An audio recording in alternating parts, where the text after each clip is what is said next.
What's going on, everybody? Welcome to the first ever live Shootin the Sith. I am your host, Robert Slavinsky, and I do have a couple guests with me today. One of them was unable to make it that we had planned. Hopefully he can show up later on, but if he doesn't, that is okay. But today we are going to sit down and we're going to talk and discuss the sequel trilogy of Star Wars. We're going to talk about the good, the bad, what we liked, what we didn't like, what the future of Star Wars looks like as well. So I hope you all are ready for this. I'm excited to bring Shootin the Sith back. It's been a few months since I've done anything, actually since May. And back then I was only doing audio podcasts. Now I'm kind of moving into the the video aspect of it, seeing how that works. Hopefully more people will definitely watch and follow along with us. With that said, I do have a couple of guests. Like I said, they come from theculturenerd.org. Great site. I love that site. They do some great things over there. I've had one of these guys on quite a few times on Bridging the Geekdoms, and now I'm bringing them over to Shootin the Sith. So everybody say hello to Marcus. What's going on, man? Not much.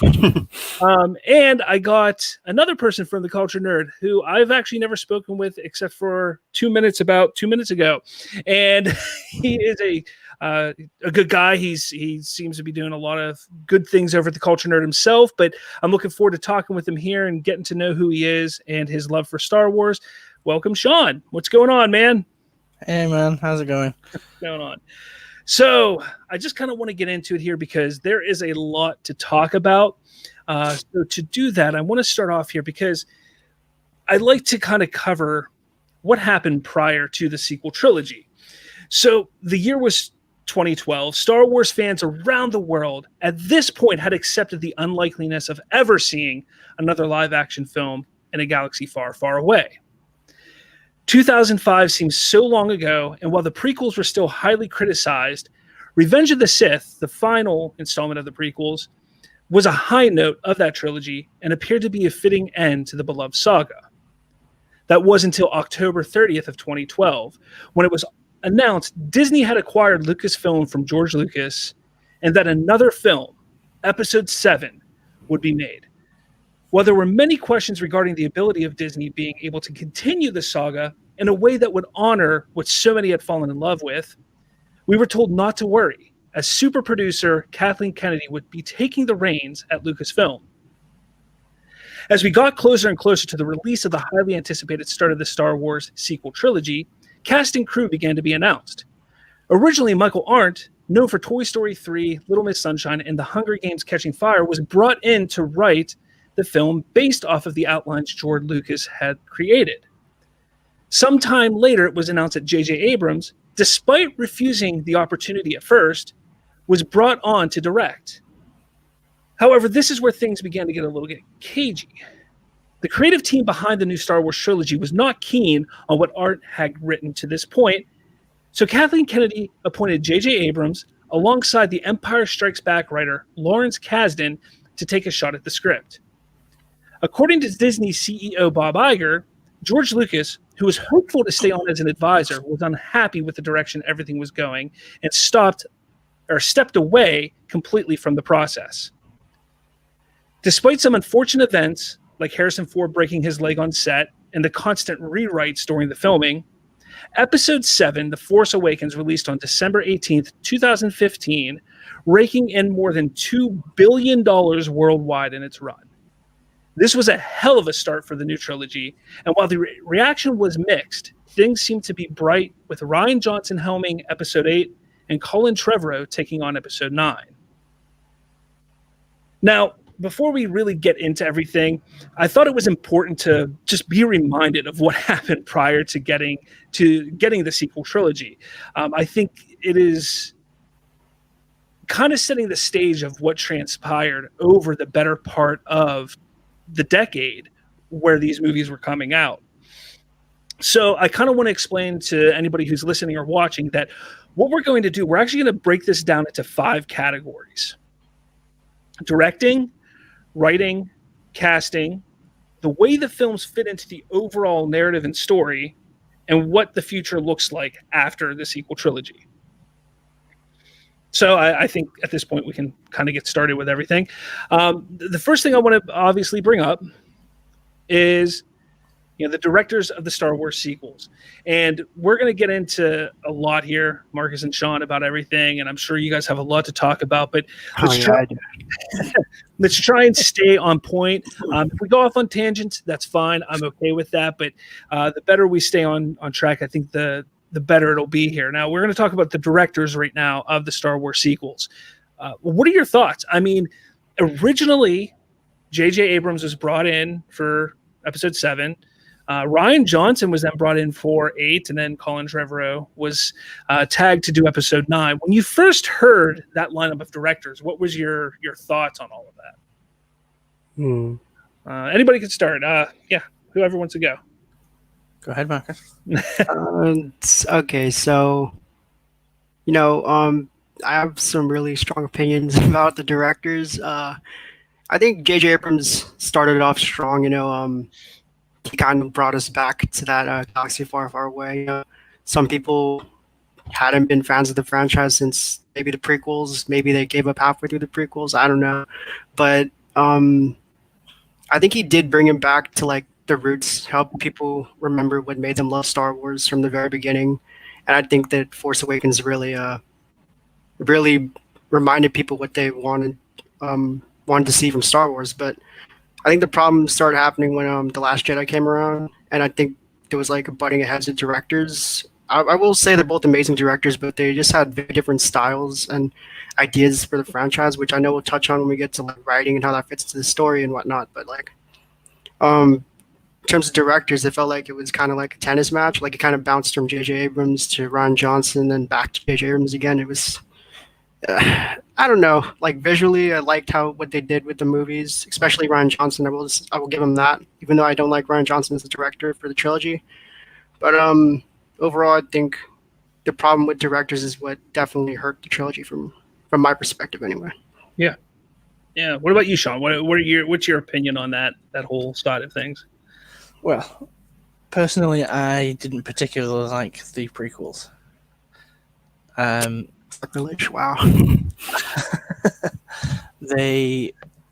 Particularly the casting and acting of Anakin Skywalker. Not for me. So, I kind of left it really with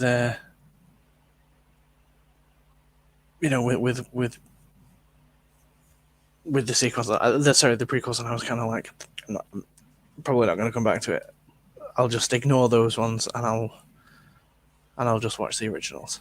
And then they announced the sequels, and I was like, are we going to have a repeat of the same situation? And then J.J. Abrams basically just rewrote with new characters the original. So I was like, okay, I'm fine with that. Let's go with it. Mm-hmm. It was a good film. I liked it. Then Rian Johnson comes aboard, and I thought, Last Jedi, excellent. My personal favorite. I know a lot of people really don't like it, and that they don't think that Rian Johnson is particularly a good fit for the Star Wars franchise. But for me, everything in that film was exactly what I wanted it to be. And then for the Rise of Skywalker, went back to JJ eventually, anyway. And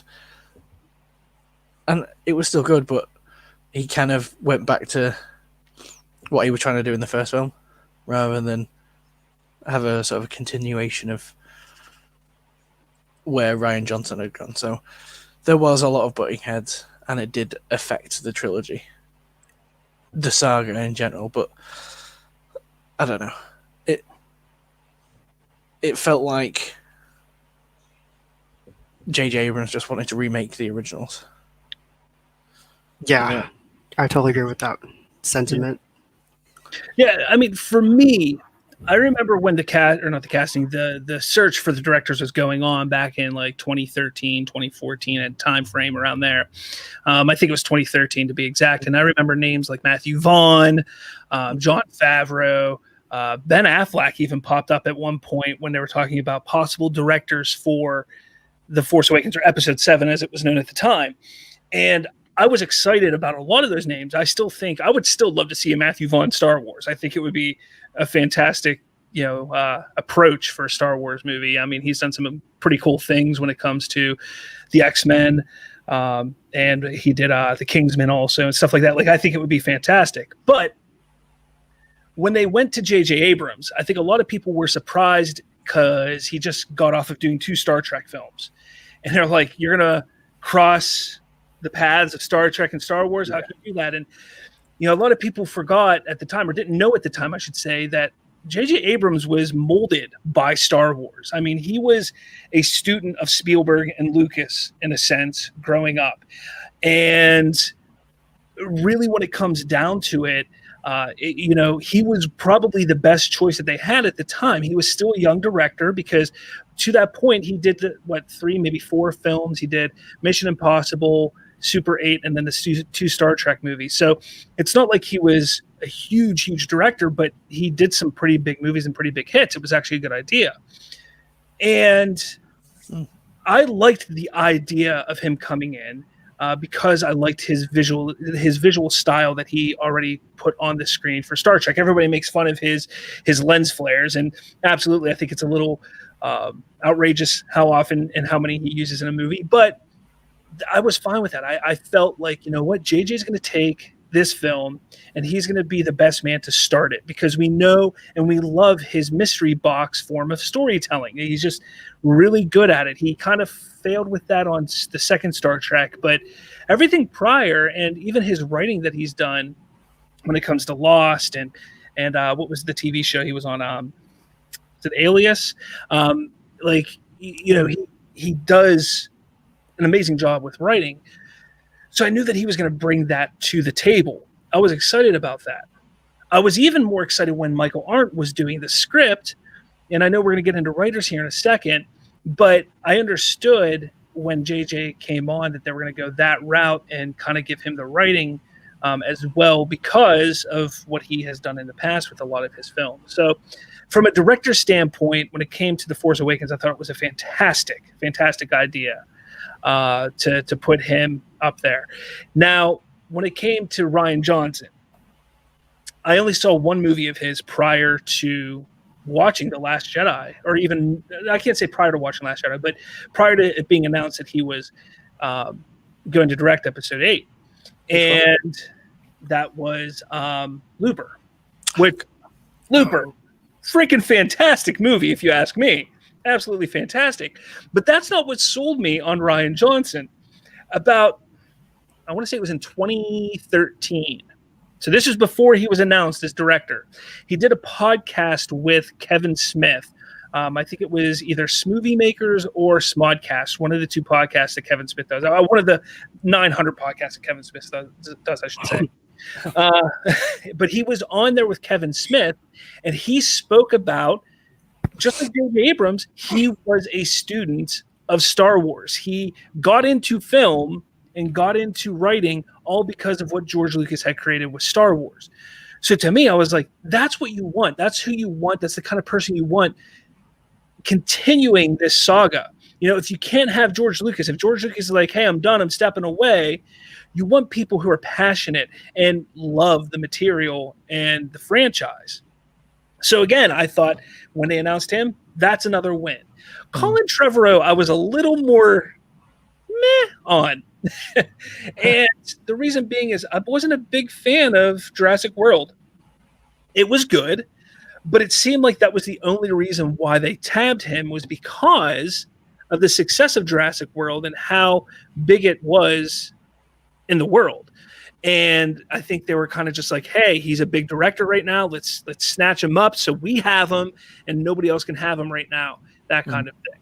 So, and I wasn't really, I didn't know much about Colin at the time. So while I was kind of like, whatever, we'll see what happens, I wasn't excited about it. But when it came down to it, the pick of directors, I thought, hey, I mean, 2 out of 3 were home runs in my book.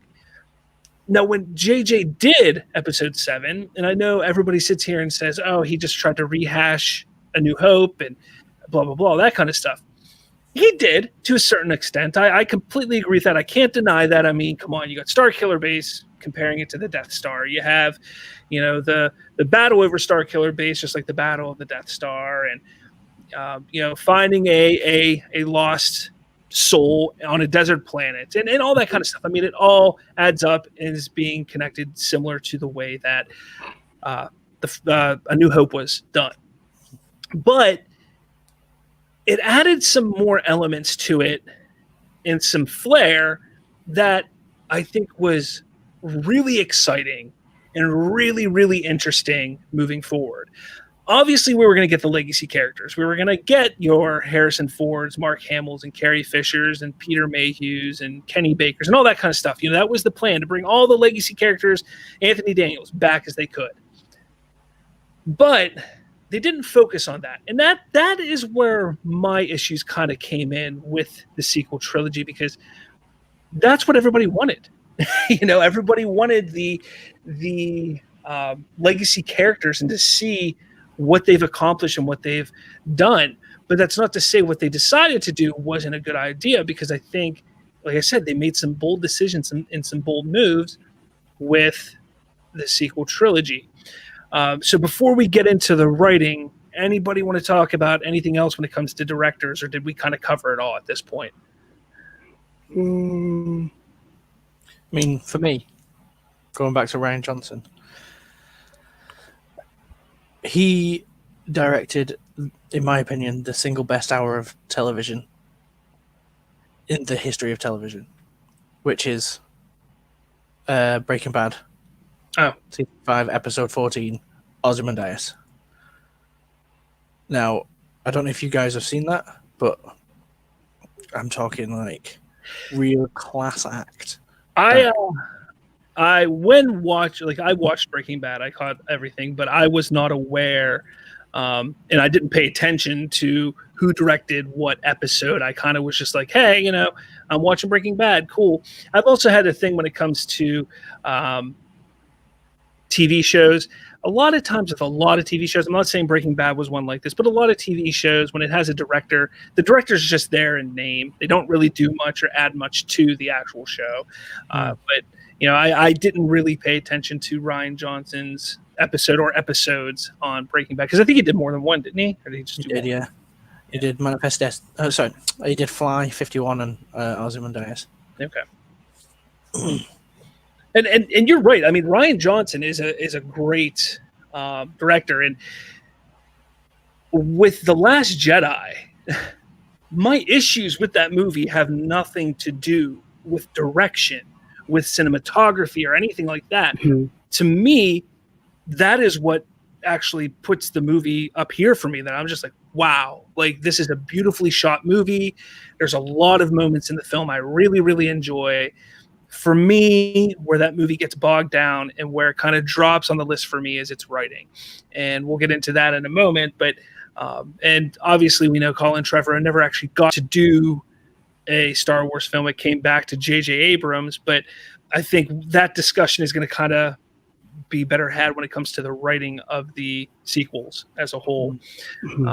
But Marcus, any rebuttal, anything you want to push back at me or Sean? Because we both kind of took big stances. I mean, Sean's huge with Rian Johnson. I'm huge with JJ. What are your thoughts? Okay, I mean, I will admit, like, he's a very good visual director. Like, as much as I didn't like The Last Jedi, like, narratively speaking, like, just the way it looked, like, so many gorgeous shots in that movie. I think it has to be one of the best looking Star Wars movies, if not the best. Like, you remember that shot where they, like, split the Star Destroyer in half throughout hyperspace, or just how cool the throne room looks for Snoke. It's just like he has an eye for I guess he has an eye for film, but like substance wise I didn't think it was there, which surprised me, because when I watched Knives Out, I actually really loved that movie. It was just really good. I think what Rian Johnson needed was to work with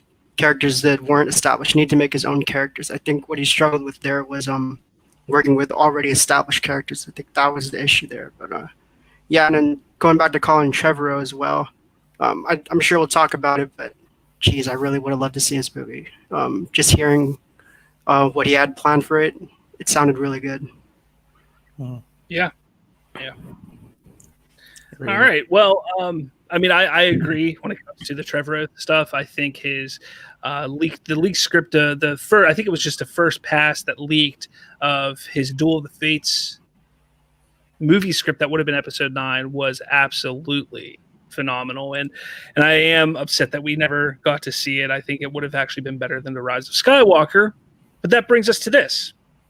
The writers of the Star Wars sequels. And, like I stated earlier in the beginning of the episode, when all of this stuff was getting started, George Lucas he was like, here's an outline for 3 more movies. Here you go, an outline. Kathy Kennedy, Lucasfilm, whoever the creative forces were behind Star Wars at the time decided to just throw that out. They're like, nope, we don't want it. Get rid of it. We're going to do our own thing. It seems like that happened when J.J. Abrams came into the mix, which I think is kind of interesting because of how much of a fan and how much he respected George Lucas. I mean, he even met with Lucas prior to, starting writing or taking on the film and doing anything with it. So it was kind of shocking that we find out once he came in, that's when they kind of like, we're going to get rid of Lucas's ideas and make our own. And to me, in my opinion, if there's a fault to be had with The Force Awakens, it's that right there. It's that they said, you know what, we know better than the creator of this saga on where this should go. We know better. We're not going to listen to what he has to say, and we're going to do our own thing. And I think that's kind of where everything really started to fall apart. And again, I'm not going to sit here and say that the sequel trilogy is a mess, because it isn't a mess. There are some great things that have come in the sequel trilogy, but the issues that it has, I think, stem and start from that moment where they decided, sorry, George, we don't want your stuff. Not what we want to do. We're going to do our own thing. You guys agree? Yeah, this is a conversation I have a lot with my friends who are also Star Wars fans. I always like to remind them, George Lucas had a plan, but Disney didn't follow through with it. And I do agree. I think that was a problem there. I think George Lucas had an idea, but at the same time, the argument I always hear is that George Lucas sold Star Wars. I mean, he doesn't have a say in what they do anymore. But at the same time, you have to understand, this is the guy that created the universe. He knows what's best for it. And I think it would have been smarter for them to actually, at least humor the idea instead of going their own direction, which I don't think ended up working out too well, to be honest. That's just me. What about you, Sean? I mean, personally, the prequels. So, he did the originals, but the prequels. Look, here's the thing about the prequels, and we'll talk about them real quick here. They're not terrible films. Don't get me wrong. The episode 1 is it's terrible. The only redeeming quality of that movie is Ewan McGregor and Darth Maul. That's it. There's nothing else in that movie that's redeeming to me. I actually really, really, really enjoy Attack of the Clones. I like the relationship and the kind of chick flickness of that movie. Granted, the chemistry between Anakin and Padme is horrendous. Yeah. But I'm one of the few people, I'm in the minority, that I really enjoy the characterization that Hayden Christensen did for Anakin Skywalker, because to me it made sense, of him being a very wooden type of character because of who he was going to become, and him trying to hold down his emotions that he's not allowed to have. So to me, at the age of, how old was I? 15 when that movie, 15, 16 when that movie came out, I was like, okay, he's trying to hold back his emotion. That's how I looked at that character. That's why he seemed so wooden. And to me, that's what I gather with it. And I really enjoyed that movie. Plus, I was a huge Boba Fett fan as a kid. So seeing Boba Fett and Jango Fett I remember my mom coming home and bringing home a magazine, the Star Wars, what you call it? What is it called? It was like Star Wars Insider or something like that. And it had Jango Fett on the front. I was, oh, holy crap. That's amazing. So I got real excited about that kind of stuff. But, I when I get down to it, the trilogy, the prequel trilogy was not all that bad. I think it had a bad taste in some people's mouths because it wasn't the original trilogy. It just wasn't. I mean, and it wasn't going to be. The original trilogy holds such a special place in everybody's heart, especially for those who grew up during that time frame. I experienced them in the 90s. So come the 2000s, 99, 2000s, I was the perfect age. I mean, I was 13 when episode 1 came out. So I was the perfect age. That's who it was aimed for. And I still didn't like that movie, but when it came to episode 2 and episode 3, I mean, episode 3 to me is top 2 Star Wars movie. And there's so much emotion, so much power in those scenes between Anakin and Obi-Wan. There's so much about that movie I love. So to me, I don't think that George Lucas did all that bad with the prequels. So when it comes back around to the sequels and they're like, yeah, we're going to throw out his ideas. Regardless if you like the prequels or not, I still don't see why that's something that should have been done. I mean, I know we've heard, little tidbits that the sequel trilogy that he outlined was going to get into the microscopic, detail of what the Force is. But that's George Lucas. And I mean, I think to me, I would have rather seen what George Lucas had in mind as opposed to what Kathy Kennedy led Lucasfilm did. That's just me, because I'm the kind of person, I mean, come on. I stood up for months and months. I think probably all 3 of us did, and shouted, creative freedom when it comes to Zack Snyder and his Justice League. Yeah. So we're shouting about that, but then we're sitting here saying, oh, you know what? They're fine with throwing out George Lucas's ideas, despite the fact that it's his universe that he built. I don't like that idea. Now I get that he sold it. I do. I completely understand. And I'm sorry I talk a lot, but I get that he sold it. But he was staying on, and they were allowing him to be there to be kind of a guide to help them through the transition. And they went and basically were like, look, no, none of it.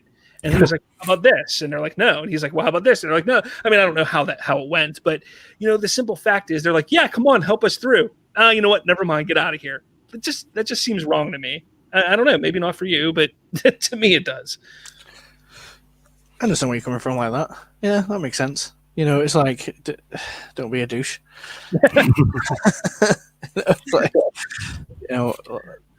If you're going to do something, then do it. If you're going to invite him on, then invite him on. Even if you're not going to use his work, fine. But if you're inviting him on to, to add to the storytelling or to the overall narrative, fine, do that. But follow it through. Yeah, completely understand. And yeah, where you're coming from with with Zack Snyder, completely understand. Obviously we've all rallied behind him and said creative freedom. And yeah. I mean, personally, I love Snyder's work, and generally, I love Lucas's work. But I mean, where he was going with Star Wars, in my opinion, not very good. I mean, obviously, as a creative, he should have the right to explore that. But as we come back to, he sold the property, so it's kind of one or the other. The midichlorians thing, not for me. Let's leave it there. But I don't know. Like I mean, personally, I think out of all of the prequels, Episode 1 is my favorite because it's the least ridiculous. I think Hayden Christensen is a terrible actor, and I don't think he was very wooden. I think that in every single scene, he was trying his best not to cry. It's like he was constantly. It's like, come on, I want to watch that. That's all it was. Like red eyes, guys constantly got a mopey face. Come on, like, and I mean, obviously everything that's come out about Ray Park at the moment as well makes things a bit. Yeah, I don't want to touch on that because it's just But I mean, out of all three of them, I'd say episode 1's the best. And you know, and sorry, I know Marcus, you probably want to jump in here, but that seems to be the sentiment that I find. It's either you enjoy the prequel trilogy but don't like episode 1, or you really don't like the prequel trilogy but you like episode 1. It's really bizarre how that works, but I mean, that's kind of what I've seen a lot of times. I know my co-host over on Bridging the Geekdoms, he was a kid. Like, I think he was 5 years old, 6 years old when the prequel trilogies were coming out, and he loves them all completely. But as time went on, his love for episode 1 has dwindled because he's sitting there saying, look, I'm not a little kid anymore, and all that Jar Jar Binks crap is not good, you know? So I get it. So Marcus, I mean, your thoughts, what are you thinking here? Okay, so this might seem a bit off topic, but like, what I liked about the prequels and the originals and how they differentiated each other was that they were both the same saga, but they felt like, I guess, different entities. Like, they didn't feel like extensions of each other. They felt like their own things. And that's the problem I had with the sequels, was that it felt like it was building too much off of the originals and relying on it too much. While the prequel trilogy didn't really do that as much. Like, it kind of established its own, like, you know, its own story, its own characters and all that. And I guess the problem with the sequels is that it kind of relied too much on those characters we were introduced to all the way back in '77, which I guess it just weakens the new characters that they're introducing. And I think what George Lucas could have done, I'm not sure what his like narrative plans were besides all the midichlorian crap. I don't like that, but I trusted that he would introduce more new characters and, you know, build off them rather than rely on the original trilogy characters. That's what I liked about the prequels. Like, we explored a lot of characters that, you know, even if they were in the originals, they were barely touched on. Like Obi-Wan, we barely knew anything about him, and he felt like a completely different character, and we got to see a whole new side of him. And Anakin too, of course. And of course, there's new characters like Padme, Mace Windu, Jango Fett, all those characters. I really just wish the sequels had, you know, explored more into those characters that we haven't seen before, rather than relying on Luke, Han, and Leia. Yeah, I mean, I would have to agree. Although, to interrupt, yeah, Robert, you did say that they didn't particularly focus on the legacy characters that like they should have done. Yeah, and yet now we're saying they focus too much on them. So what's the? Well, no. What I'm saying is I agree to a certain point,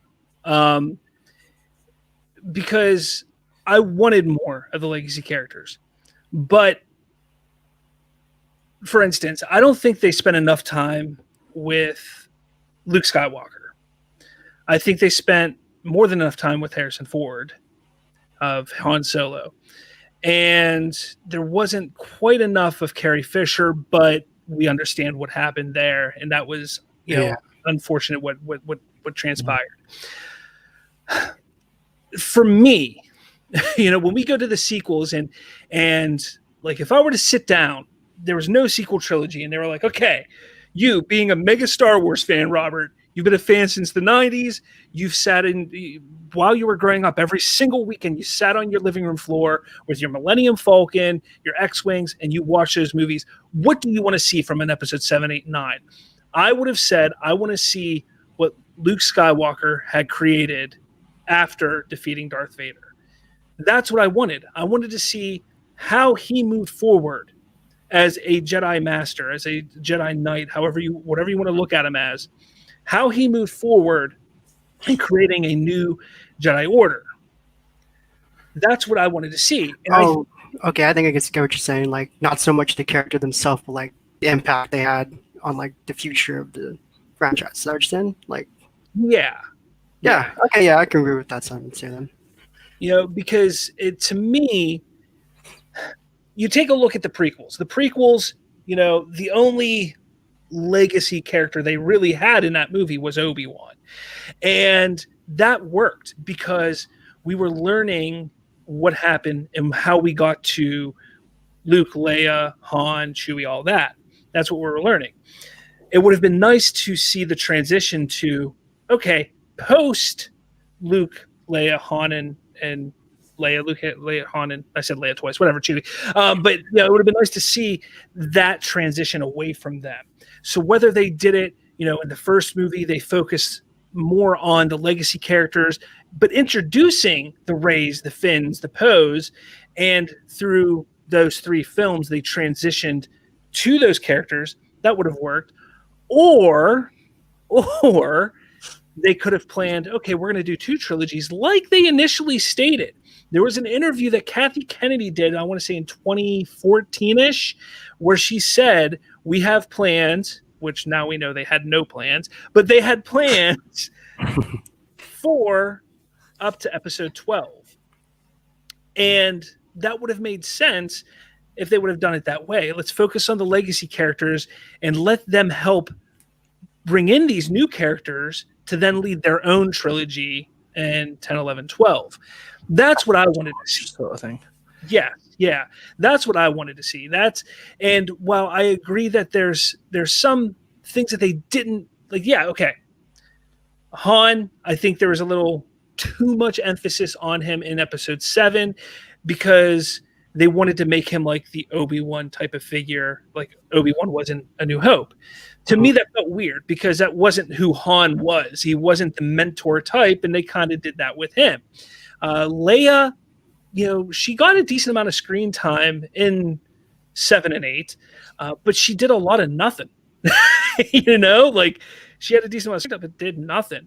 And Luke, and I'm going to say this, and while I do agree and say that episode 8 was not written the way that I think it should have been written, or it just wasn't how it should have been, Luke, I completely understood his character, and I actually agree with the little bit of backstory that we got on what happened with Luke, why he was where he was and acted like he acted. I understand it. Do I agree that that's what I wanted to see? Absolutely not. I didn't want to see it. But I do agree that, hey, if this would have happened, that is in the characterization of what Luke was in the first 3 movies that he was in. So it makes sense that he would run away like that from what he's learned, what he's experienced, what he's done. What hurts that is all the little stuff that they put in between, which they didn't do much, but they put a lot of little stories and literature and video games where Luke Skywalker, his character developed differently, and him running away in 8 then doesn't make sense. So there's a lot when it comes to the legacy characters that they failed on. They really failed on. That's all there is to it. I love Finn. When it comes to the new characters, I love Finn. Finn, I wanted, like, after seeing The Force Awakens, I was like, I can't wait to see more of him. Rey, I never was a fan of Rey. I couldn't get into her. There was just something about the whole thing. I was intrigued with who is Rey? Is she a Skywalker, Palpatine, Kenobi, a nobody? Which I hate that concept of being a nobody. Sorry, anybody who does like it. I think it's horrible because that's not what Star Wars is. Star Wars was never about being a nobody. Star Wars has always been about a legacy. Mm-hmm. And that's why in the Skywalker film saga, that is not a place to put, hey, anybody can be Force sensitive. That is a place where you say, no, she's a Skywalker. No, she's a Kenobi. Like, that's just the way it should work. If you want to do the nobody thing, go do your own saga. But the Skywalker series was always about legacy. It was about, who are you? Who are you? How do you fit into this whole story? Because the story is about the Skywalkers. So how do you fit and connect to that? That's what the saga has always been about. So I know I've gone off on a crazy tangent here, but when it comes down to it, the characters, the writing of the characters, they did focus too much on building up these new characters, I think, immediately, because when they announce these movies, they're not announcing it for the children, for the new viewers. These movies were announced for the kids who are now adults, who are in their late teens, who are in their 40s, in their 50s, who experienced Star Wars in 77, who experienced it in the re-release in 95, who experienced the prequels in 99. That's when that release happened. That's who the whole idea of this sequel trilogy was for. But they switched it and turned it around and said, no, you know what? We're going to introduce new characters because we need to make sure that this saga can continue for a long time, and kids need to be excited about it, not just the old people and the adults. And I think that was wrong for them to do. I don't know. What's your take on it? Go ahead, Sean. What do you think? Well, there's a lot of stuff that you've just said there, Robert. There is. Yeah. Like I said, I talk a lot. I apologize. I know you've never been on a show with me, Sean. I just talk and talk. And no, that's cool. If you ever need to tell me to shut up, just tell me, hey, no, I mean, lots of things for me to address. So basically, going back to the Luke thing in The Last Jedi, I also understand exactly what happened, but I agree with the writing decisions that were made in that film. I can see Marcus's face is twisting right now. Yeah. I mean, for me, it's like I see the road that he went down, where he was like, I see evil in this kid. I need to get rid of it. Yeah. And at the last second, it didn't work. So he was like, basically, crap.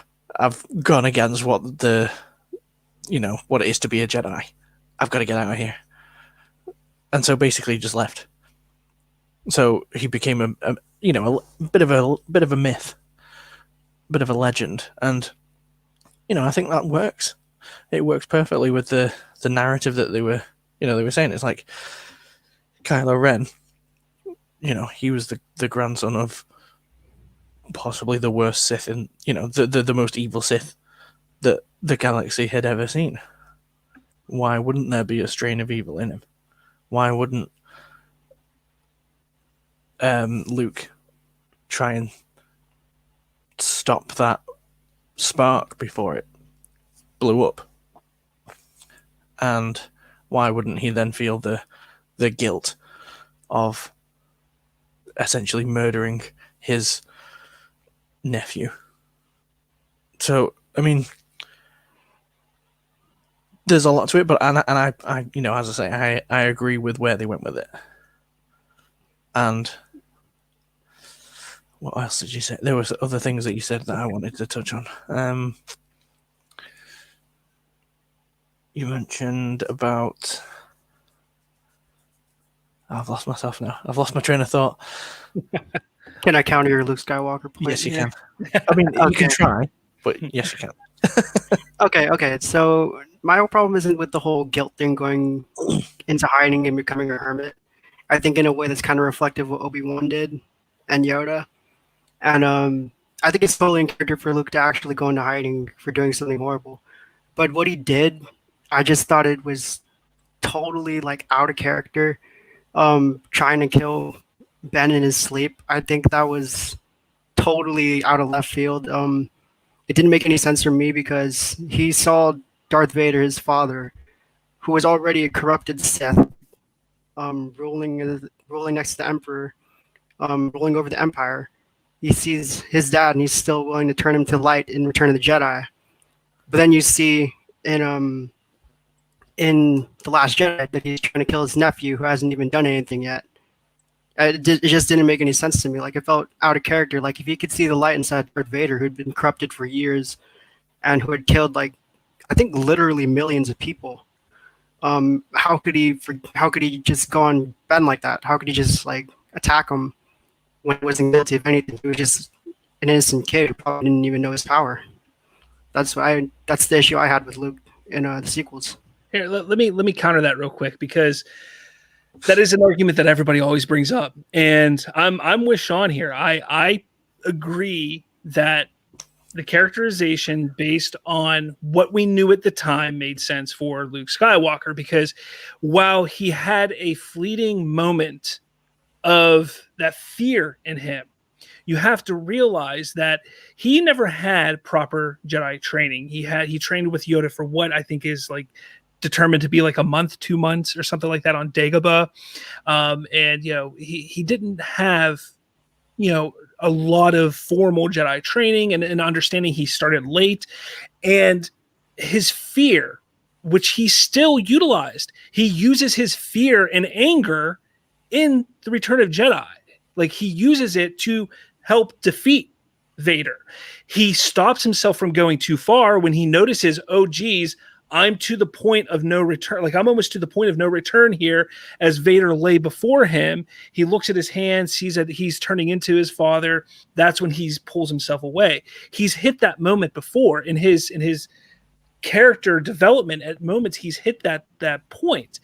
And it kind of happens again because he realizes and notices Ben could become the next Darth Vader. In the darkness that he sees in him, it is possible that his nephew could become the next Darth Vader. And what better way to stop that than killing that child at this point in time? But it is a fleeting moment. It is something that comes and goes like that. And he's ashamed of himself because he knows better, because he's been to that point in the past. It just so happens that it's that moment that Ben realizes, oh, crap, my uncle's going to kill me, or so he thinks. And we see it 3 different times in that movie. We see it from Luke's perspective. We see it from Kylo's perspective. We also see the real perspective, the real thing, I believe. I think it's 3 times. I haven't watched The Last Jedi enough, I don't think. But we see it from each perspective because in each story, there's some truth to it. In Ben's eyes, Luke became essentially evil. He became the bad guy to him. Right. And Luke Skywalker's eyes, you can tell the sadness when you watch that scene. You can see the discouragement, the depressed, like how he's depressed that he even considered that at that moment. You also have to take into consideration all of the stuff that we weren't told because of the poor character development and story development of the sequel trilogy, that Snoke was in the background manipulating Ben this entire time. Leia mentions it a little bit in The Force Awakens, but that entire time, Ben is being manipulated, which is building the darkness inside of him. So to me, it's not out of character for Luke to do that.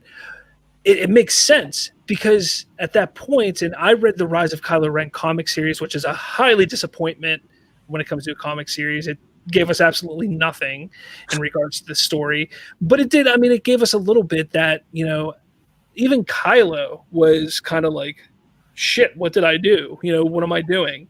So there's a lot there when it comes to Luke. Should he have done that? No, but he realized that. And you got to remember, he never had the formal training. And these are moments and things that are going to happen to somebody like that. And you can even go back and take a look at those Jedis who have had training. Look at Anakin. Look at Obi-Wan. Obi-Wan had moments throughout his story arcs between the prequels, the Clone Wars, and everything like that. There are moments where they get to that edge of leaving or not doing what Jedi would do, not following the Jedi way, but they always pull themselves back. And that's what makes them a Jedi, because they're able to catch their mistakes before they happen. And that's how I've always looked at it. I think, Sean, you probably want to add to it at all. I don't know. I think you hit the nail on the head there. And in fact, there is something that I do agree with you on that Snoke came out of left field all of a sudden. There was no there was no build up to him, and he was just all of a sudden there, and then all of a sudden he was dead. And it's like, what?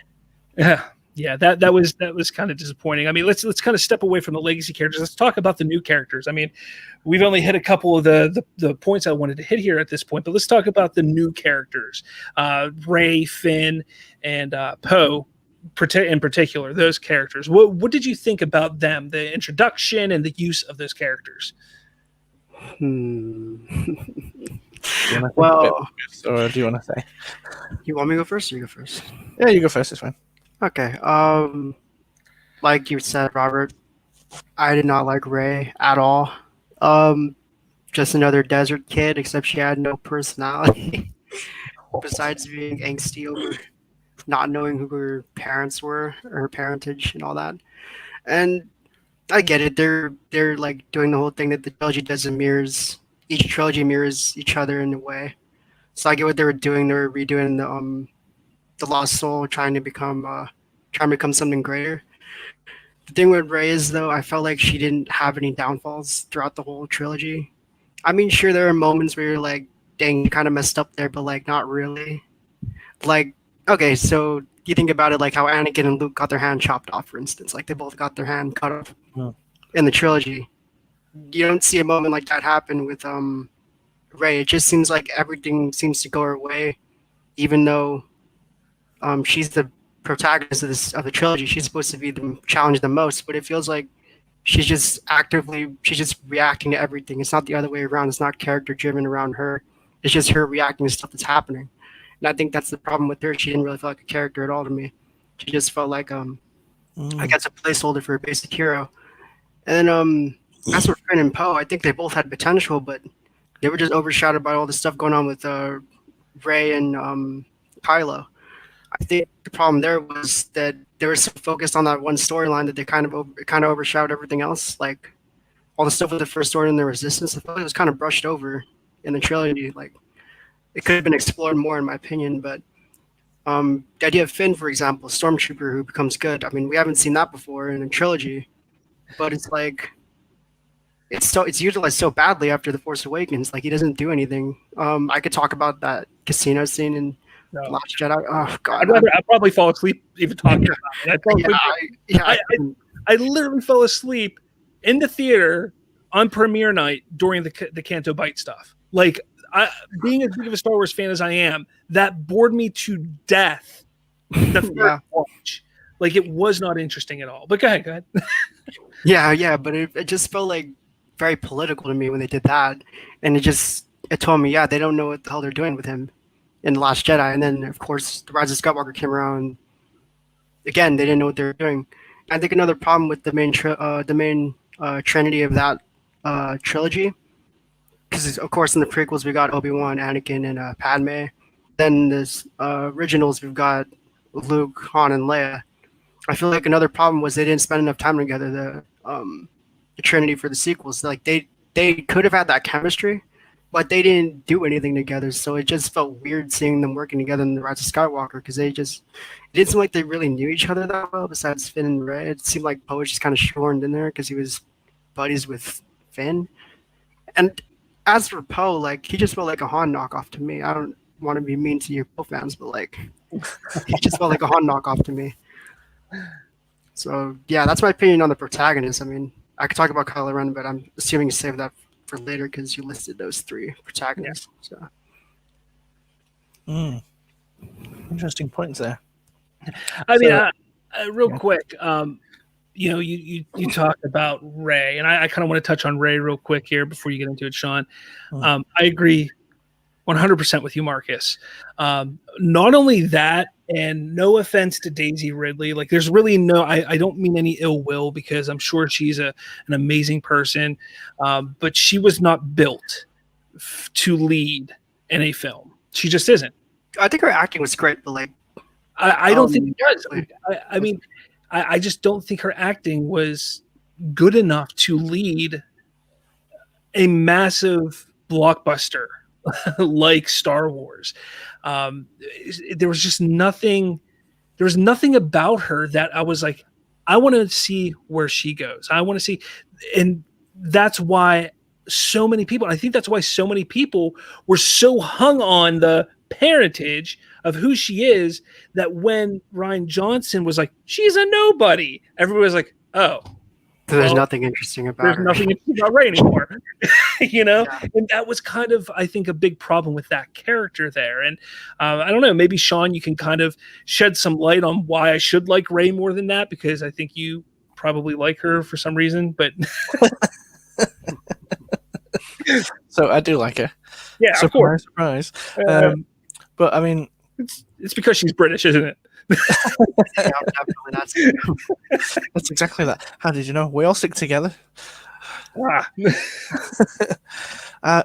Yeah, I mean, definitely as a British person, I know her personally. So Makes sense. me, her, and the Queen. So, I mean, I do like it. I think that it. I thought obviously they were trying to go down the path of in seven of she's she's basically she's one of the families. She's one of the members of any of the families. Take your pick. So the point they did that, I was kind of like, why does it have to be of one of these families? I realize it's about Star Wars, but that's a big galaxy out there. Why does it have to be one of these specific bloodlines? But I went with it. I'm enjoying myself. Then Ryan Johnson comes along, and I'm like, hey, I like you. And then he says, raising Obi-Wan. I'm like, boom, that's what I'm talking about. And because I think, yes, as you say, it's about legacy, but a legacy has to start somewhere. Why can't it start with Rey? Who says we're not going to get another X amount of films down the line where we're going to find out what happens with her lineage? I'm fine with that. Let's do it. There could be nobodies, and her use of the Force was completely different to how it had been previously. She's basically telling people what to do. Nobody's done that before like that. I'm taking it, and she's got this raw power that everyone's kind of struggling with, and I think and I liked where it was going. And then obviously for J.J. Abrams to come back and be like, oh yeah, so she's a Palpatine. And now Daisy Ridley saying, oh yes, there is connections to what am I trying to say? To Kenobi, that's it, yeah. Yeah. And I'm like, pick one, pick one. Yeah. At least Ryan Johnson knew what he was doing, He was like, he had his own idea, and he was like, I'm running with it. And now, post the trilogy, we've got essentially 3 ideas in the running, one of which is completely ignored because J.J. Abrams took over again. So she's either a Palpatine or she's a Kenobi. I mean, what's going on?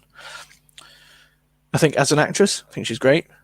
She, personally, I think that she held her own. And yes, although she didn't have any sort of big moments of struggle, do you really need to have struggle to what am I trying to say? To see the highs? Do you need to see the low to see the highs, or who says you can't just keep on going on an upwards incline? Yeah, because she does have Finn who's making all these mistakes, and Poe that's just trying to do whatever the hell he can, and then obviously there's Kylo who's basically mistake after mistake after mistake after mistake. He's on the way down regardless. So there is a mirroring sort of situation going on. So I mean that's how I see it. But no, you're not. I mean, you're not completely wrong. Sorry, my other camera went out here. I got to fix this real quick. You're not completely wrong because she didn't need to have the lowest of lows. She started at the lowest of the lows. I mean, she was alone, utterly, completely alone on Jakku. She had nothing. She, was barely able to survive because, just by scavenging and all that. So she didn't need to go lower than that. She didn't have to. But when it comes down to it, I look at it like this, that she did not, in my opinion, she did not even come close to having much character development between beginning of episode 7 and the end of episode 8. she learned a little bit, but she was still, I'm a loner, essentially. Like that's kind of how she was by the end of episode 8. And to me, that just kind of bothered me in regards to her character.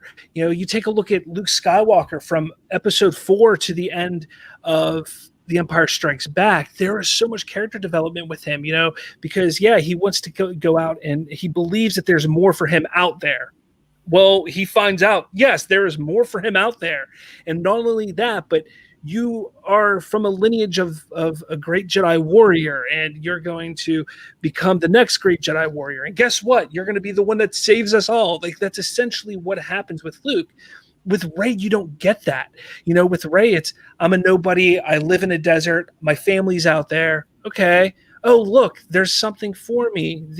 The resistance. Okay. Oh, wait, you want me to go find this Luke Skywalker guy? Maybe he'll have answers. He goes to Luke. She goes to Luke. No, there's no answers for you. No, I'm not telling you anything. No, get away. No, leave. You want to become a Jedi? Why? Jedi suck. No, you don't want to do this? All right, get out of here. Bye. And she leaves. And she's like, okay, I'm going to go face Kylo Ren by myself. She goes to faces Kylo Ren. You're a nobody. Oh, okay, I'm a nobody.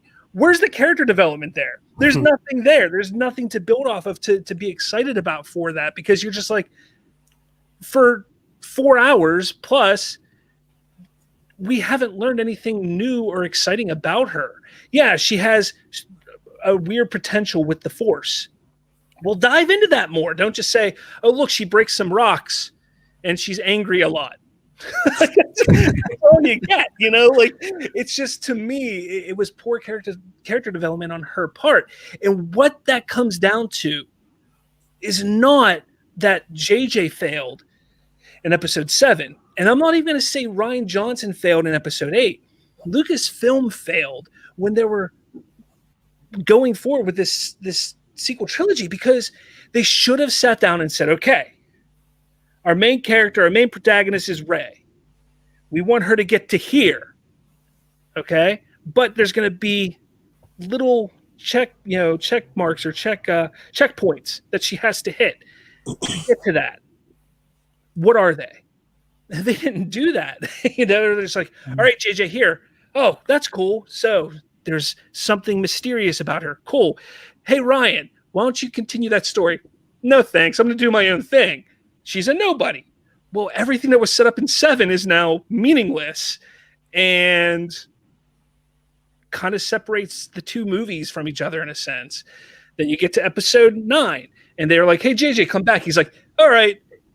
Yeah, Ryan kind of screwed everything up. So my original plan was to have Rey be a somebody. So I'm going to make her be a somebody. How about a Palpatine? Like, that's what happened. And it was kind of like there was no cohesion and thought on how to develop these characters. Episode 8, to me, you change a few things in that movie, that is a far better start to a trilogy than a middle chapter to a trilogy. Far better start, because that's what it feels like. It feels like a start to a 3-part series. It doesn't feel like a middle chapter at all. There's nothing about it that feels like a middle chapter.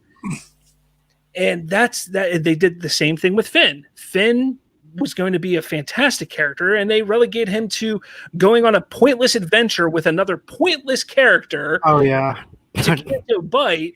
Which had nothing, like it had no relevance, nothing that happened at all in that 40 minutes of Canto Bite. Nothing had any impact. Yeah, it did go on slightly too long. But I did like Finn and I did like Rose. I think they were great characters. And then I also liked the name I can't remember, but also, what's his name?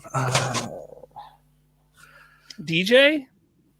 Yeah, the lockpick guy. What's his name? Who turns out to be a con. The what guy? It's not really a lockpick guy, but yeah. His name in the movie is DJ, played by Benicio del Toro. That's the one. Yeah. The guy that betrayed them. Yeah. No, and like, they had potential, but they were just not utilized properly. Like Rose had no character development. She's like, the beginning of the movie, I hold out hope. I have hope. Okay. At the end of the movie, you must have hope to survive, essentially, is her whole thing, but she's more sappy with it, with the love thing and kissing Finn and all that stuff. But that's basically her arc, is just to be like that ray of like hope. Like, look, I'm somebody who believes that as long as we fight for ourselves and we stick together, it'll all be good. That's her whole thing from the start to the end of that movie. Why didn't they start her off better than that? Like, it seemed like they were going to. It seemed like they were going to, where she, because of her childlike belief in like everybody's good, and DJ's like, no, you're an idiot if you think that. I was like, okay, cool. They're going to take this in a cool direction. But then her outlook doesn't change at all. So it was, yeah. It was, to me, it just seems like there is not enough focus on, okay, let's make this make sense as a trilogy, but let's try and shock people as much as possible. At least that's what episode 8 to me felt like, because episode 8 it was one shocking moment after another. Oh, look, Luke Skywalker isn't really there on the planet.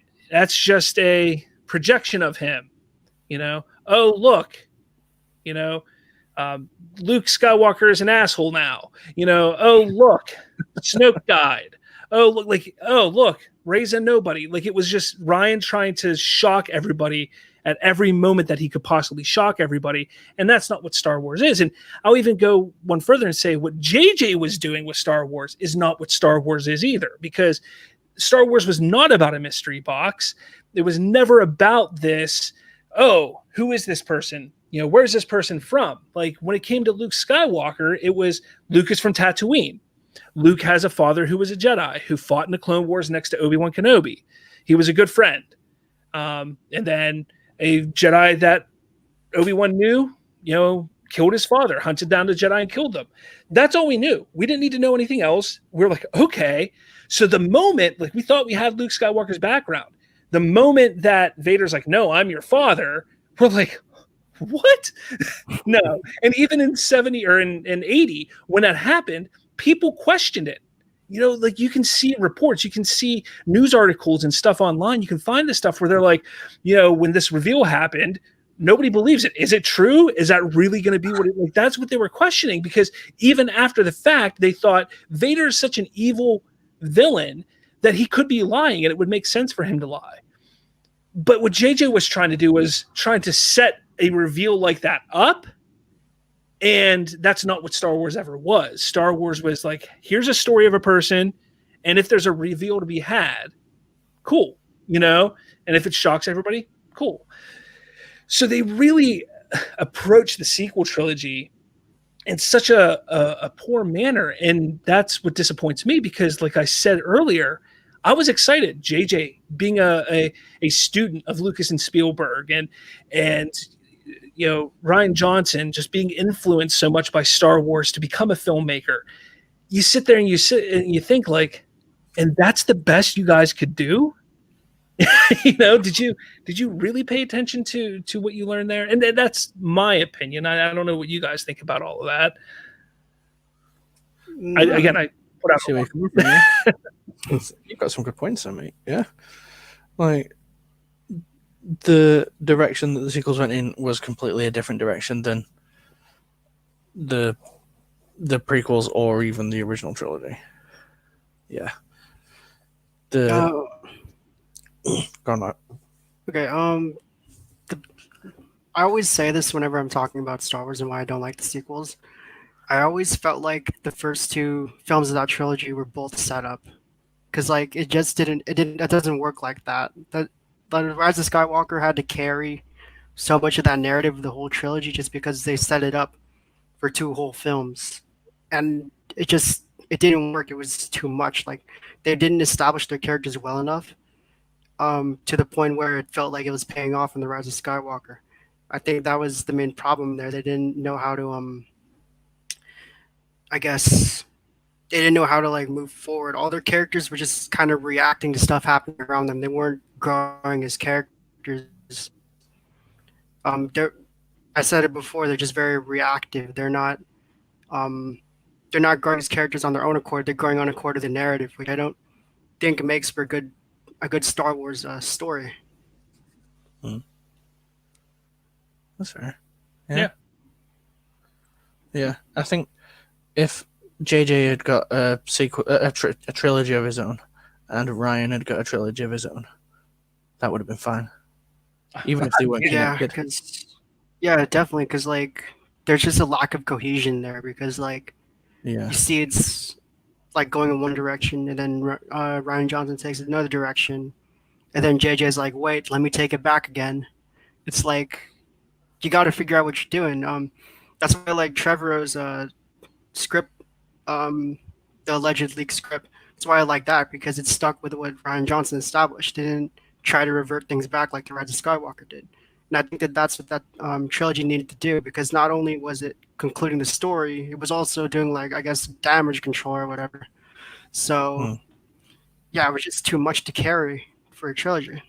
Yeah, you're not wrong. I mean, we haven't really talked a lot about The Rise of Skywalker, and you're right on with them squeezing way too much in it. I remember going to the theater last year and coming out, I was like, holy crap, that was amazing.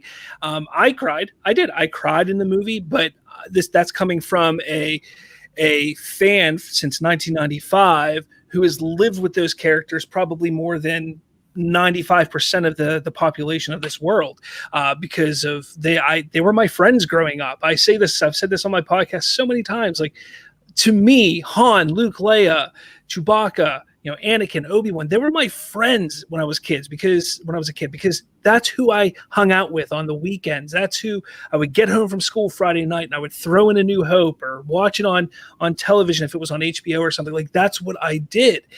And the fact that they were like, The Rise of Skywalker is the final, installment of the Skywalker saga. I went in there and I was like, this is going to suck, because I could be emotional and I'm going to cry. Like, I know it's going to happen. And I did. I actually cried in 2 moments there in that movie.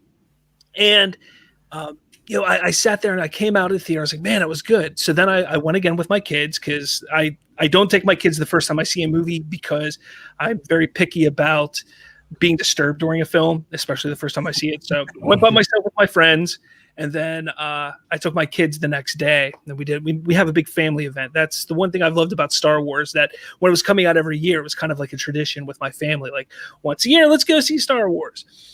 So we went and saw it, and I choked up, but I didn't quite cry, because at that point I'm starting to realize and pick out all the issues with the movie.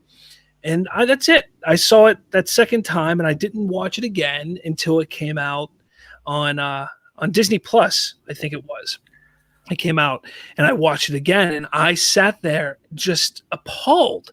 I'm like, why did I like this movie 4 months ago? It's not a terrible movie. It's got a lot of cool moments. I really do enjoy a lot of things that happen in that movie, but it's so rushed. Again, Finn just underutilized. He yells Rey about 50 times in that movie, and that's all he does. Rey! That's all he does. Hey, Rey, I got something to tell you. What? Oh, never mind. like he's given nothing, and it was disappointing. It was really disappointing. And one thing that we saw, and I kind of want to bring up what John Boyega said this past week, because it's true. He was essentially hired to pander to the diversity crowd, the people that scream diversity in films. I don't think that was the intention by JJ at first, but as the sequel trilogy went on, that's all he became. You can definitely tell, and regardless of what you think about The Last Jedi, that movie has so much diversity in it, without a doubt, it was all pandering. The amount of different characters, like, there is so much in there. They purposely, and again, I'm not saying that I don't want this in my movies, but make it make sense. Make there be a reason. Give them characters that make sense. Like Laura Dern's character, while they don't say it in the movie, prior to the movie coming out, they're like, hey, we got an LGBTQ character in the movie. Woohoo! Okay, good. So is going to be part of the story? Or are you just saying it just so you can get the LGBTQ crowd to come see the movie? And that's what it was. They were pandering to that crowd to come see that movie because that aspect of the character had nothing to do with the movie. You know, then you have the Rose aspect, the Asian audience. You know, Poe was already in it, who was from the Hispanic side. You have Finn in it already for the African American or the black side. So you take that and you kind of, they molded that from the Last Jedi and the Last Jedi. And I mean, this was something that was said, and so many people, and I saw your head, Sean, like, no, but it really was. The more you sit there and watch, the more you start to see how it is very, very much used to please the diversity fans and or crowds. It really is. And that's not taking away from that. I'm not going to sit there and say I don't want that, because it's not the case. Like I said, I want to see, if you're going to put somebody like Finn in and you want a strong representation of a black man, give him a strong representation, give him something to do, you know, make it mean something. You know, if you're going to sit there and shout on at the top of your lungs, look, we have somebody that is an LGBTQ character in a movie prior to the movie coming out, actually have that be a point or a reason in the movie. Don't go out of your way to say, hey, this is here, and just do it so you get people to sit in the seats and pay the money to watch it. That's what I'm saying. You know, I totally agree with that. I feel like that's a problem a lot of movies have. I'm not going to say, like you're saying, representation is important, but it needs to be represented in a way that's, you know, actually believable and well done. Like, okay, I'm going to go on a bit of a side note here. I don't know if you guys watch Stranger Things, but there's a character called yeah, I know Sean knows I love that show, but there's a character called Robin who comes in season 3, and I remember she was hyped up like the whole season. A lot of people were misled. They thought, oh, she was going to be the new love interest for one of the characters, but she ended up turning out to be gay like near the end of the season. And I think that I always use that as a perfect example of how you should do representation. It should be, they're a well done character, but they don't rely on that, you know, aspect of their personality as a crutch. Like, they have that part of them. It's just part of their identity, but overall they're an amazing character even if you were to remove that. I think that's a problem. Like, I didn't even know, what's her name, Holdo, Laura Dern's character in Star Wars. Yeah. I didn't even know she was part of the LGBTQ community. Oh, I wish I should have looked up the article before I brought it up, but it just kind of hit here while we were talking. And I remember reading that article, and, you know, they came out, I think it was whenever they announced the cast, or they announced the characters that are, you know, who they're playing. But it came out that, you know, hey, this character is an LGBTQ character. And then in the movie, you can see moments, and people fight me on this all the time, but there are those moments between her and Leia that you kind of could be like, okay, they're just friends. But that look, or the way she held her hand just a little bit longer, you could tell that there was something a bit more there. And I would have been ecstatic if they built on that and said, look, after Han left, Leia went out and was like, hey, let's party, you know? They didn't, you know, they didn't expand on it. And it just kind of then leaves the fandom divided in a way, because then you have the people like me who are like, did you see that? Pretty sure Leia could have been messing around with her.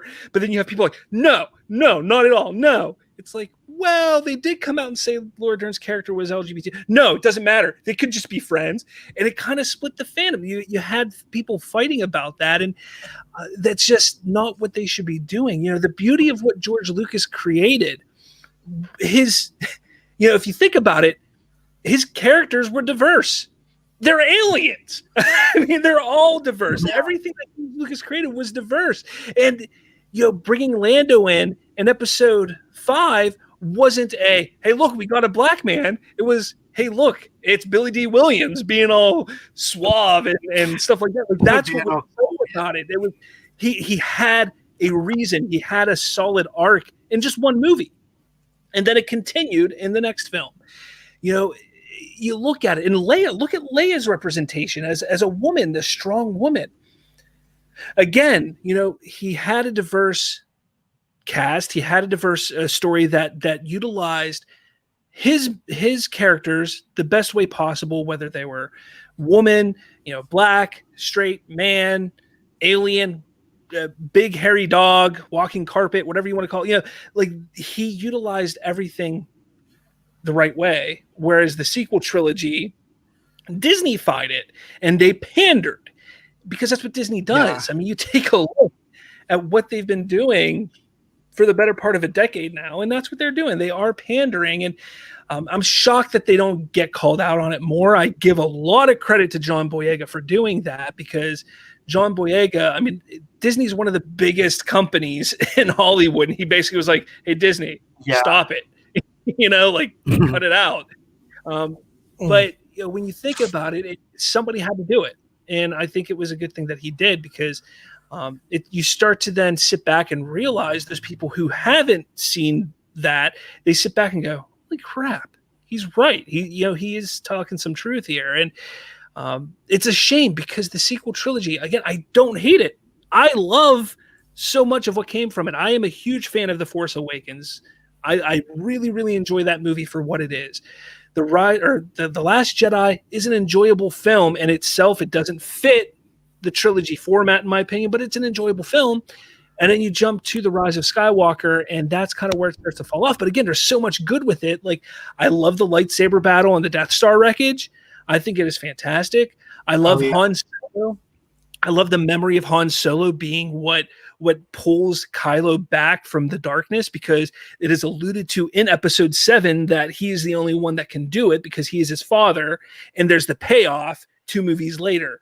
I like that. So there's a lot of stuff I like about it. It's just, I think it is the weakest of the trilogy, but that's not a fair assessment, only because really, if you think about it, the trilogy as a whole, when you look at each individual movie, they're good movies.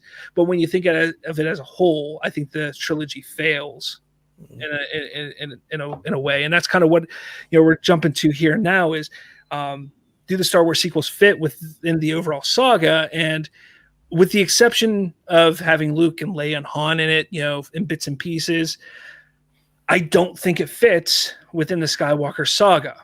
I mean, do you feel like the whole Rey being the one that finally defeats Palpatine as something that should have been done? Like, Palpatine was dead. He was dead. Lucas said he was dead. Yeah, we had in the books or in the comics the clones of Palpatine coming back at some point in the Dark Horse comics. But, Lucas always said Anakin was the chosen one. He defeated Palpatine. That was creating balance in the Force. Palpatine should have stayed dead. And I agree with that. I'd like the idea of bringing him back as a clone, but there was not enough discussion on that in the movie to say, look, this isn't the Palpatine you remember. This is a clone. But then they kind of ruined it by saying, but the old Palpatine's essence is inside of him. And it's like, all right, now you're getting kind of weird here. Now, the nice thing about it is it doesn't tarnish, but it's a little bit of a stretch. It doesn't tarnish Anakin Skywalker's legacy by being the chosen one, because like I said earlier, the whole saga is based off of legacy. It's based off of the legacy of the Skywalkers. So the legacy, the teachings, the falls, the rises, the highs of the Skywalkers are what lead Rey to finally defeat Palpatine. So in a way, Anakin's sacrifice is what pushed Luke to move forward, which helps Rey move forward to finally defeat Palpatine.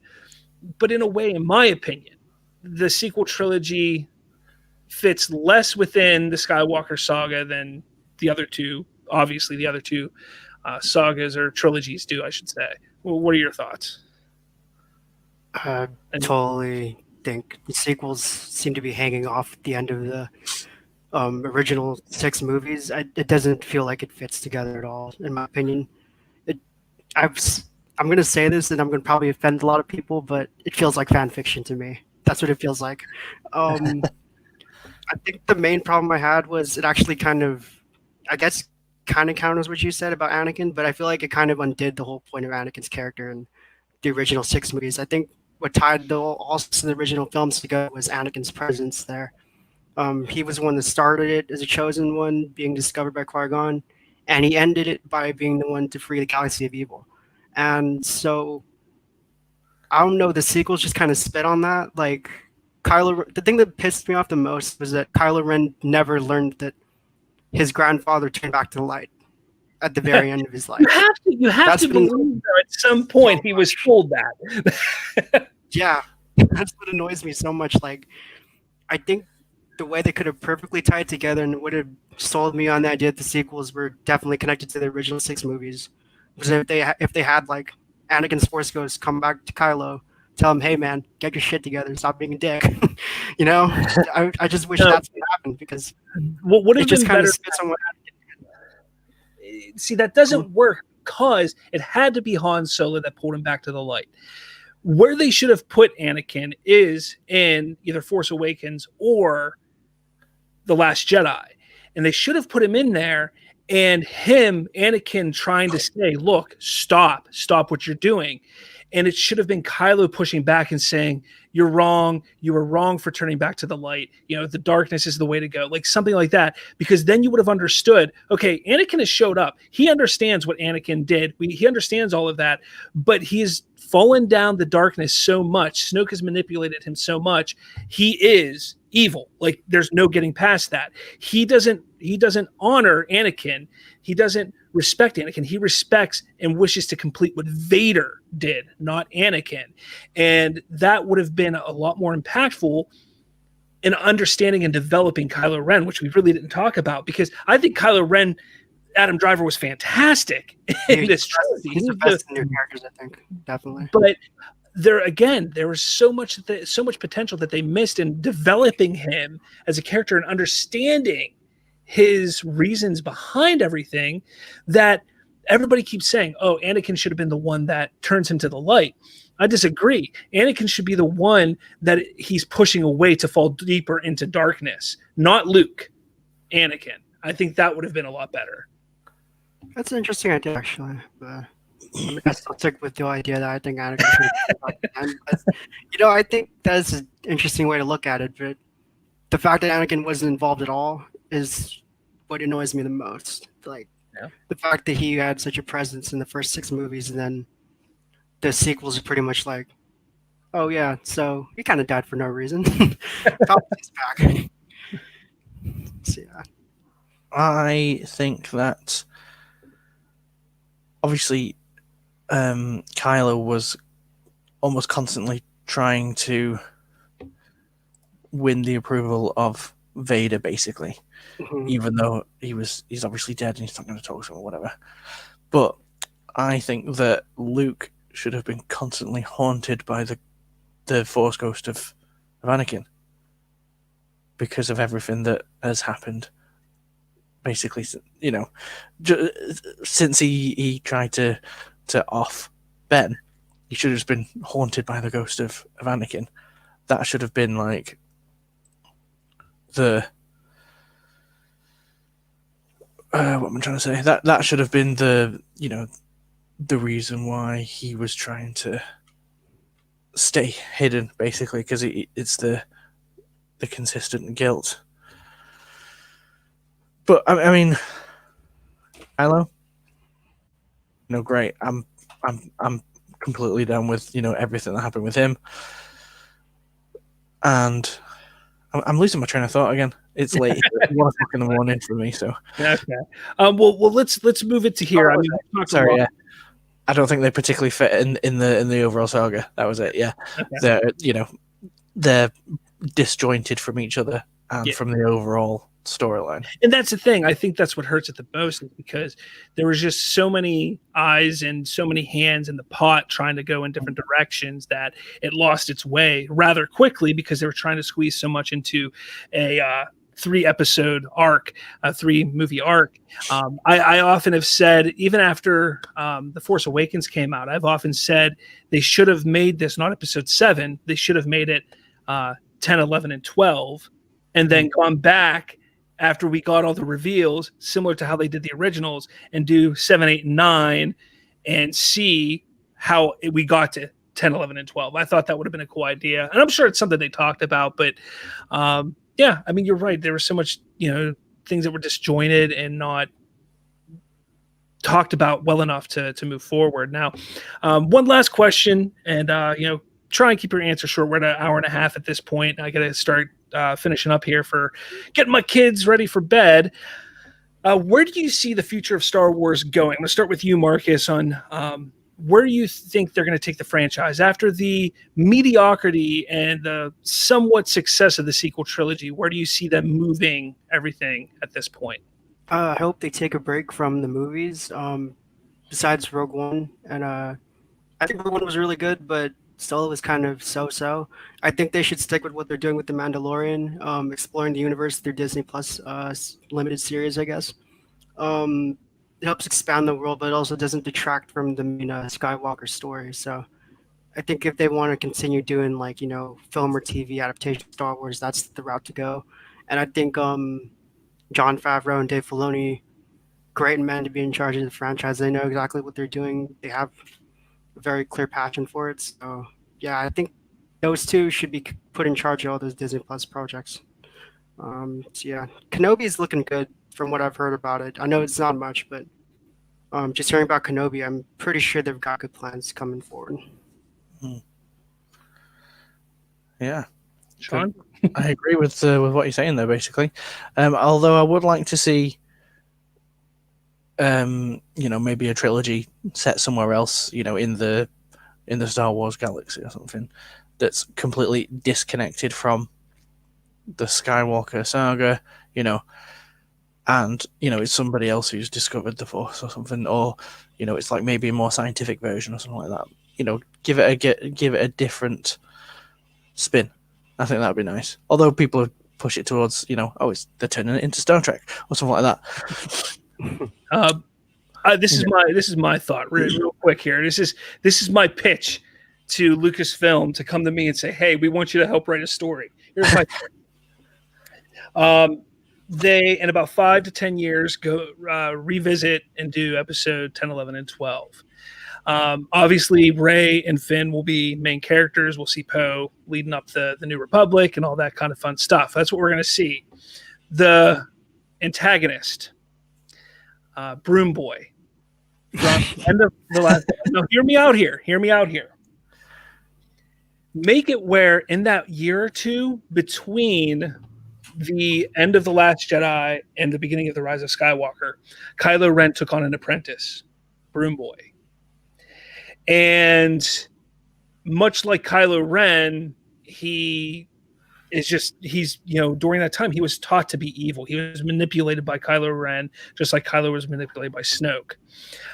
He believes that Rey is the person who killed Kylo. It's all about revenge.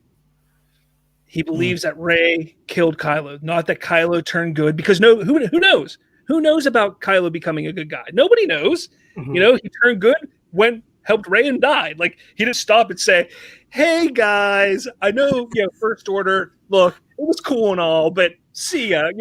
He went and helped Rey. So I think it would be really cool to find out that there is this character that Kylo Ren, was he had an apprentice, and this apprentice hides in the shadows for a number of years, honing his abilities and his skills, but holding this anger. And he goes to the ruins on Exegol. He finds his way to Exegol, and he that's where he learns a lot about the Sith way and everything. And you bring the Sith back finally. They never truly had the Sith in the sequel trilogy. And this would be I think it would be a cool way to move forward. It doesn't necessarily have to be Broom Boy. I just think it'd be cool to shoehorn him in somehow. But but I think that would be a cool way to do it, because you're still connected. And I know they said the Skywalker saga ended, but you're still connected to the Skywalker saga in a way, not just because Rey decides to say, "I'm a Skywalker," but you're still connected in a way because there's a true connection there to Kylo. So to me, I think that would be a cool way to go. Not saying that it's going to. I think truly the way they're going to do is they're going to kind of back off from the Skywalker saga, back from the episodic films, and focus on secluded stories throughout the universe and throughout the time of Star Wars. We see that with High Republic. There was rumor that Benioff and Weiss, before they left, were going to be working on a Old Republic film or series. I think that's still going to happen, just under somebody else at this point. Obi-Wan's going to be cool. I think Obi-Wan's going to be the last legacy character that we see anything about for quite a while. Mandalorian's going to keep pushing forward, I think, which is a good idea. I mean, at that point, I think they need to kind of shift to the TV shows, though. I think that's the best route to go, especially with how they figured out an inexpensive way to shoot The Mandalorian, that big screen and everything like that. I think that's a good way to go for future, because they can start getting some creative minds in there and pumping out stuff pretty quickly, and take chances. Don't be so afraid to take a chance and say, oh, Star Wars fans didn't like all the CGI in the prequels, so we got to make it. No, take chances. Say, you know what? There's a creative person who's really smart, who's really innovative. Let's see what he can do and what he can bring. If it works, great. If not, okay, let's move on to something else. That's what they should be doing with Star Wars. Do you think they should bring back George Lucas in an advisory role? I think they should have George Lucas come in, and he should do something big, whether it's write a TV show or something. Let him come to and say, look, this is something I always wanted to do, and let's do it. How George does. Let him do it. Don't let him be an advisor or anything like that, because I think that's where you're going to get into trouble. I think you need to just say, okay, George, look, do you have an idea? You're going to be the showrunner on this. You're going to lead the way on this. If it doesn't do well after the first season, we're Disney. We own the property. Sorry, but you're done. If it's successful, awesome for both of us. We can move forward. I think that's what they need to do with George. I think they need to do more like Rogue One as well. That was the best Star Wars film, in my opinion. Dude, Rogue One was the best Disney era Star Wars film. Yeah. I could talk.